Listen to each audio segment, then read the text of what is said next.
હરે કૃષ્ણ. આપણે વાંચી રહ્યા છીએ પુરુષોત્તમ માસનો અધ્યાય અને વાર્તા. તો આજે આપણે વાંચીશું અધ્યાય 23. તો સૂતજી બોલ્યા, હે ઋષિઓ, પુરુષોત્તમ માસમાં કરવાની પૂજા વિધિ સાંભળી તો દ્રઢધન્વાએ વાલ્મીકીને પૂછ્યું, હે ઋષિવર, આ માસમાં દીવો દેવાનું શું ફળ છે? જવાબમાં વાલ્મીકી કહેવા લાગ્યા, હે રાજન, તે સંબંધની એક કથા કહું છું, તે સાંભળો. પહેલાં સૌભાગ્ય નામના નગરમાં ચિત્રબાહુ નામનો સત્ય પ્રતિજ્ઞાવાળો, સુબુદ્ધિવાળો, સુરવીર, સહનશીલ, ધર્મનો જાણકાર, દયાવાળો, ભગવાનનો ભક્ત રાજા હતો. તેની ચંદ્રકળા નામની પત્ની હતી. એક દિવસે તે રાજાએ ત્યાં અગસ્ત્ય મુનિને ત્યાં આવ્યા. તેમને પ્રણામ કરી પૂજા કરી યોગ્ય આસન પર બેસાડી અને રાજા પૂછવા લાગ્યા, હે કૃષ્ણ ભક્ત, તમે મારે આંગળે પધારી મને પાવન કર્યો છે. મારો આ જન્મ સફળ થયો છે.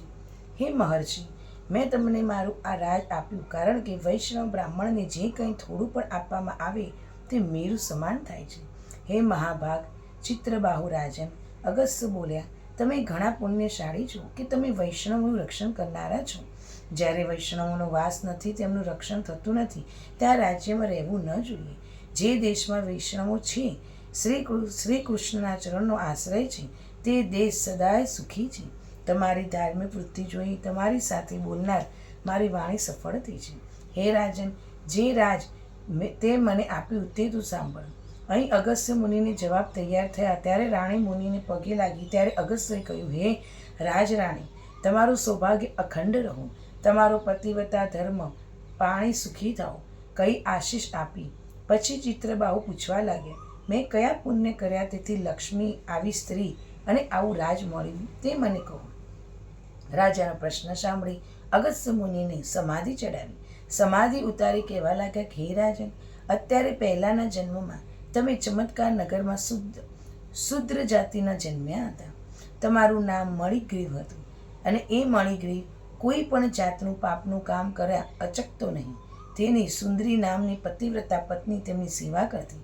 પાપ કર્મોથી ત્રાસી જ્ઞાતિજનોએ, સગાઓએ તેનો ત્યાગ કર્યો. રાજાએ પણ તેનું ધન લૂંટી લીધું.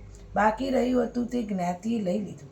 બધાનો તિરસ્કાર પામેલ મણિગ્રહ પોતાની સ્ત્રી સાથે વનમાં જઈ પશુ પંખીઓનો સંહાર કરી રહેવા લાગ્યો. એક દિવસ તે વનમાં ઉગ્રદેવ નામના તપસ્વી આવી ચડ્યા. તે તરસથી પીડાતા હતા. લગભગ 2 શુદ્ધ જેવા થઈ ગયા હતા. તે દ્રષ્ટિએ પડવા એટલે ઋષિએ પોતાને સ્થાને લાવ્યો અને તેની પત્ની સાથે તેમની સેવા કરવા લાગ્યો. ઋષિ સાવધાન થયા ત્યારે તેમણે પૂછ્યું, તમે કોણ છો? જવાબમાં મણિગ્રહે કહ્યું, પહેલાં 2 ઋષિવાર પહેલાં તળાવે જઈ સ્નાન ધ્યાન કરો. હું અહીં તમારું રક્ષણ કરું છું.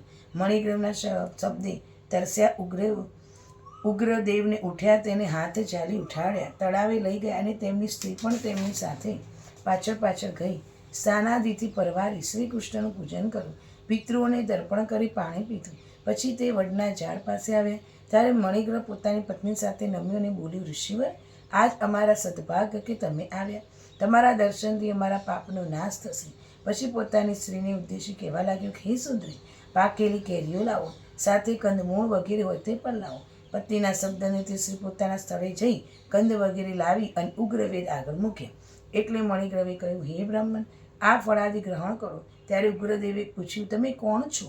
પહેલાં મને એ કહો. અજાણ્યાનું ખાવું એ બ્રાહ્મણ માટે ઉચિત નથી. ત્યારે મણિગ્રહે કહ્યું કે, હે રુચિવર, હું ચમત્કારપુરમાં રહેતો મણિગ્રહ નામનો શૂદ્ર છું.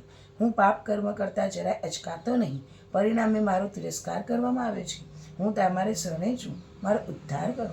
મણિગ્રહના શબ્દોથી ઉગ્રસેન પ્રસન્ન થયા. ફળ આહાર કર્યો, પાણી પીધું. એટલે મણિગ્રહ ઋષિના પગ પોતાના ખોળામાં લઈ દબાવવા લાગ્યો. હે ઋષિવર, તમારે ક્યાં જવું છે? આવા નિર્જન સ્થળમાં ક્યાંથી આવ્યા? જવાબમાં ઋષિવર બોલે કે હું બ્રાહ્મણ છું, ભૂલો પડ્યો છું, તરસમાં દુઃખથી પીડાતો હતો, તેથી તે શુશ્રૂષા કરી તે બદલવા હું તમને શું આપું? આ વખતે મણિગ્રહ દરિદ્રતા સાગરમાંથી તરવાની ઈચ્છાથી કહેવા લાગ્યો. ઇતિ બ્રહ્મનારદે પુરાણમાં મણિગ્રહ ઋષિ મિલન નામનો 23મો અધ્યાય સંપૂર્ણ. આ રીતે આપણે 23મો અધ્યાય સાંભળ્યો. હવે આપણે વાંચીશું વાર્તા. એક દિવસ કિનારે ગુરુ શિષ્ય રહેતા હતા. નદી સ્નાન કરવા આવતા ભાવિકોને તેઓ બોધ આપતા અને તેમના તરફથી જે કંઈ દાન દક્ષિણા મળે તેમાંથી પોતાની નિર્વાહ ચલાવતા. એવામાં અધિક માસનું આગમન થયું. પવિત્ર પુરુષોત્તમ માસની પધરામણી થઈ. ગામના લોકો નદીએ નાહવા આવ્યા. આવી રીતે રોજ ટોળા બંધ સ્ત્રી પુરુષો સ્નાન અર્થવા આવતા. શિષ્ય વિચારમાં પડી ગયો કે હમણાંમાંથી આટલા બધા માણસો કેમ નદીએ નાહવા આવે છે. તેણે સ્વાભાવિક ગુરુને પૂછ્યું, ગુરુજી, આજકાલ ઘણા માણસો નદીએ નાહવા આવે છે, દાન કરે છે, તો એનું કારણ શું છે? ગુરુજીએ કહ્યું, એ બધા પુરુષોત્તમ ભગવાનને પ્રસન્ન કરવા પુરુષોત્તમ વ્રત કરે છે.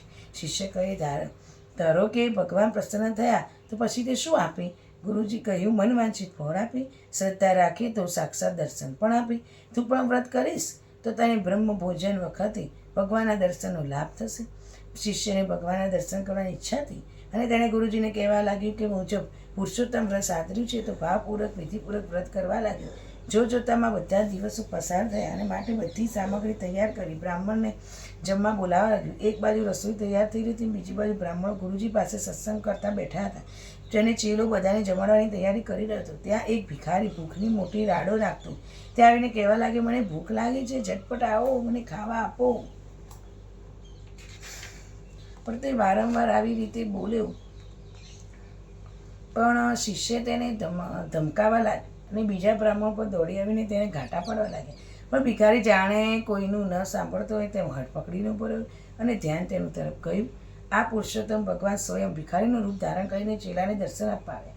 પણ ભગવાનની માયાને કોણ જાણી શકે તેમ છે. ચેલાઓ તો ક્રોધના આવેશમાં ભિખારીને ખૂબ માર્યો. બ્રાહ્મણે પણ ગડદા પાટો માર્યા, ધક્કા મારી હાંકી કાઢ્યો. ભગવાન દૂર જઈ અંતર્ધ્યાન થઈ ગયા. પછી બ્રાહ્મણે જમવા બેસા ગયા. તે જમીને દક્ષિણા લઈ ચાલતા થયા અને પેલો ચેલો વિચારતો રહ્યો કે ભગવાન દર્શન આપ્યા પછી જમી લો. વિચારીને ભગવાનની રાહ જોતો બેસી રહ્યો. બહુ રાહ જોઈ, ભગવાન પધાર્યા જ નહીં. એટલે ચેલાએ ગુરુ પાસે જઈને કહ્યું, ગુરુ, આપે તો કહ્યું હતું કે બ્રહ્મભોજન વખતે તમને ભગવાનના દર્શન થશે, હજુ ભગવાન તો દેખાયા નહીં. ગુરુજી કહ્યું, ભક્ત યાદ કરે તો ભગવાન ન આવે એવું ખબર પડે જ નહીં. ચાલો કહે, ગુરુજી, હું ક્યારે ધ્યાન રાખી કહ્યું છું, એકમાત્ર ભિખારી સિવાય અહીંયા કોઈ આવ્યું નથી. મારીને તેને આંકી મૂક્યું. ત્રિકાળ ગણે ગુરુના મનમાં થયું, જરૂર આ ભિખારીના રૂપમાં ભગવાન જ માર ખાઈને ગયા છે. મારે ખાતરી છે, જોવું એમ વિચારી ગુરુજીએ સમાધિ ચડાવી તો ધ્યાન રાખીને જોયું તો પુરુષોત્તમ ભગવાન ભિક્ષુકના રૂપમાં માર ખાઈને ચાલ્યા ગયા. ગુરુ બોલ્યા, ભગવાન તને દર્શન દેવા આવ્યા હતા, પણ તે દર્શન કર્યા નહીં, તેમને માર્યો. ચેલો કહે, ગુરુજી, ભગવાનને કોઈ મારતું હશે? અરે, ભગવાનની પૂજા માટે તમે બધી સામગ્રી તૈયાર રાખી છે, ભગવાન અહીંયા આવ્યા જ નથી. આ ભગવાન આવ્યા વાત કરો છો, પરંતુ મારા ગળે તો વાત ઉતરતી નથી. ગુરુજી કહે, ત્યારે તને ભિખારી વાતની ખાતરી કરાવો ને. આ કહી ગુરુએ શ્રદ્ધા પર પુરુષોત્તમ ભગવાનની પધારે વિનંતી કરી. પરંતુ ભગવાન ચતુર્ભુજ રૂપે ત્યાં પ્રકટ થયા, પરંતુ દેહ ઉપર મારના સોળ ઉઠ્યા હતા. કપડાં પણ ફાટેલા જણાયા હતા. ચેલો ભગવાનના ચરણમાં ભારે પડ્યો અને ભૂલ બદલ ક્ષમા માંગી અને ભગવાનને તેને ઊભો કરીને કહ્યું, ભક્ત મારા અનંત રૂપ છે, ગમે તે સ્વરૂપે ભક્તની પાસે હાજર થઉં છું. માટે આજ પછી કોઈ સંત સાધુ ભિક્ષુકને અનાદર કરીશ નહીં. જેઓ આંગણે આવેલા અનાદર કરે છે તે અપમાન કરે છે, ક્યારેય પ્રભુ દર્શનનો લાભ ગુમાવે છે. આટલું કહી ભગવાન અંતર્ધ્યાન થઈ ગયા અને ભગવાનના દર્શનનો લાભ મળી ગુરુ ચેલા બંને આનંદિત થયા અને ભક્તિના દિવસો પસાર કરવા લાગ્યા.